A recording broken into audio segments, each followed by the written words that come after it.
Viva ang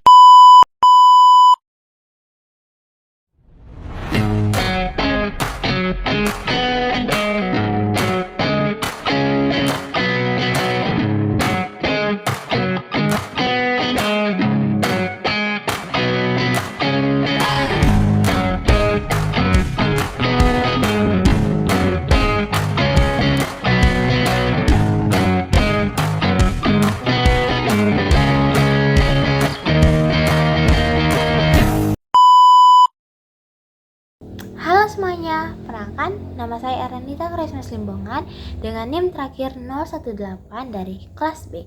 Di sini saya akan menjelaskan tentang mekanisme protein. Tapi sebelum itu, teman-teman harus mengetahui apa sih itu protein.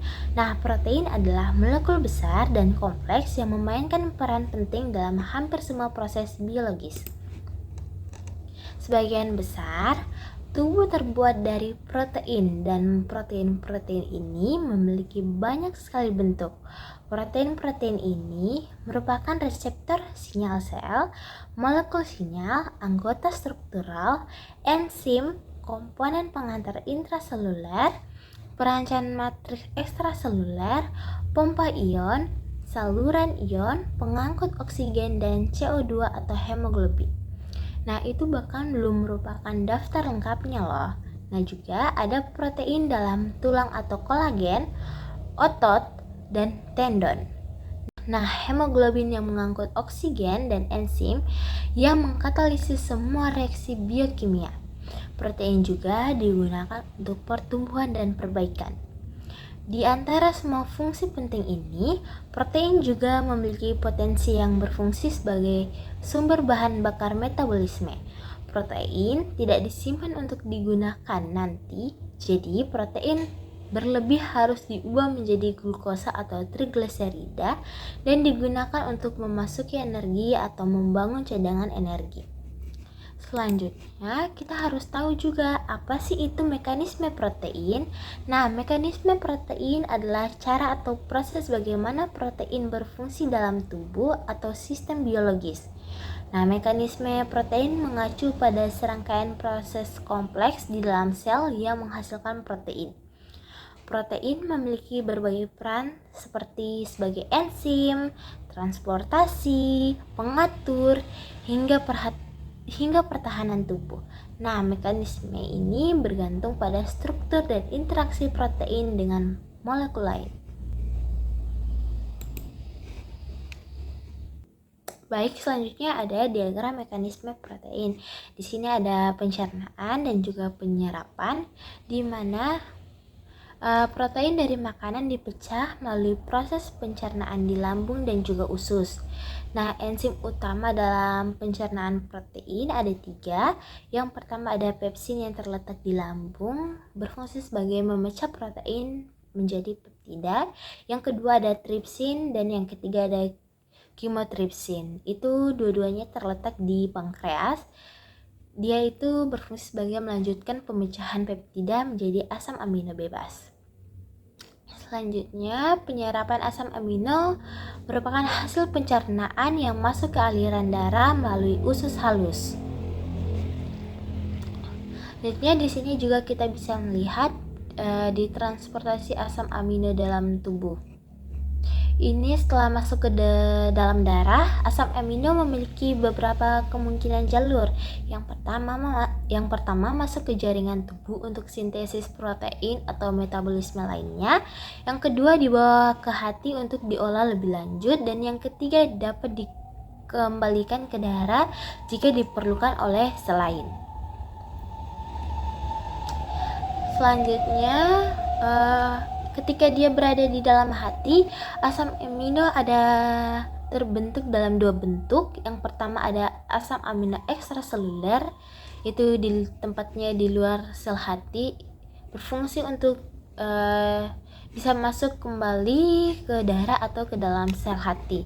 Sedangkan asam amino intraseluler itu di dalam sel hati.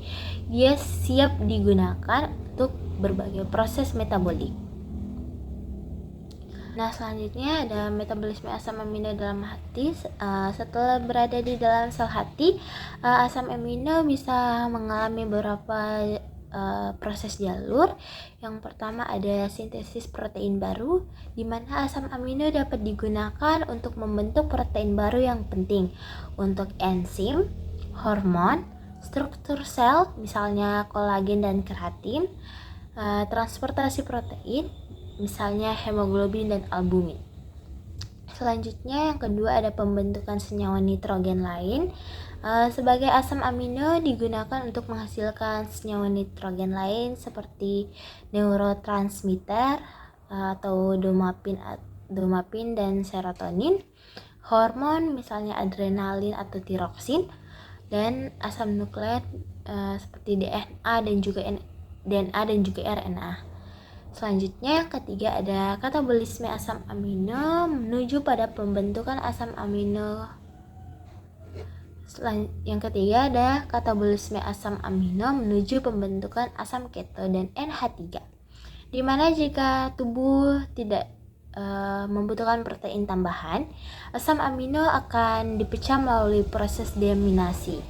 Nah, proses deaminasi itu yaitu gugus min NH2 dilepaskan dari asam amino. Lalu gugus amino ini akan membentuk amonia NH3 yang bersifat racun. Selanjutnya dua hasil utama dari deaminasi itu, yang pertama ada asam keto yang dapat masuk ke siklus asam sitrat atau diubah menjadi asam lemak. Yang kedua ada amonia atau NH3 yang harus dibuang dari dalam tubuh. Selanjutnya pada siklus asam sitrat dan energi dari protein, asam keto hasil deaminasi masuk ke siklus asam nitrat Krebs yang menghasilkan energi. Jika tubuh itu membutuhkan energi, asam keto akan dikonversi menjadi ATP, energi utama sel, atau juga glukosa melalui gluconeogenesis di hati. Selanjutnya, jika tubuh kelebihan energi, asam keto dapat diubah menjadi asam lemak dan disimpan sebagai lemak tubuh. Pada pembuangan amonia NH3 menuju siklus urea, di mana amonia yang terbentuk dari deaminasi itu bersifat toksik dan harus dibuang. Di dalam hati mengubah NH3 menjadi urea melalui siklus urea yang kemudian dibuang oleh ginjal melalui urin. Jika proses ini terganggu, misalnya contohnya pada penyakit hati, amonia itu bisa menumpuk dan bisa menyebabkan toksisitas. Di sini kenapa prosesmu ini penting? Itu karena kita bisa dapat memastikan tubuh mendapatkan cukup protein untuk fungsi sel, mengatur keseimbangan nitrogen dalam tubuh, menghasilkan energi dari protein jika diperlukan, dan juga menghindari penumpukan amonia yang beracun. Jadi di sini dapat saya simpulkan bahwa protein dari makanan yang dicerna menjadi asam amino dan diserap ke darah, lalu asam amino masuk ke sel dan digunakan untuk sintesis protein baru, pembentukan senyawa nitrogen lain, dan dikonversi menjadi energi atau lemak jika berlebihan. Jika tidak dibutuhkan, asam amino dipecah menjadi asam keto dan amonia NH3. Selanjutnya, asam keto masuk ke siklus asam sitrat untuk energi atau diubah menjadi lemak, dan NH3 dibuang melalui siklus urea dan dikeluarkan melalui urin. Baik, sekian pembahasan materi saya tentang mekanisme protein. Jika ada kesalahan, tolong dimaafkan. Terima kasih.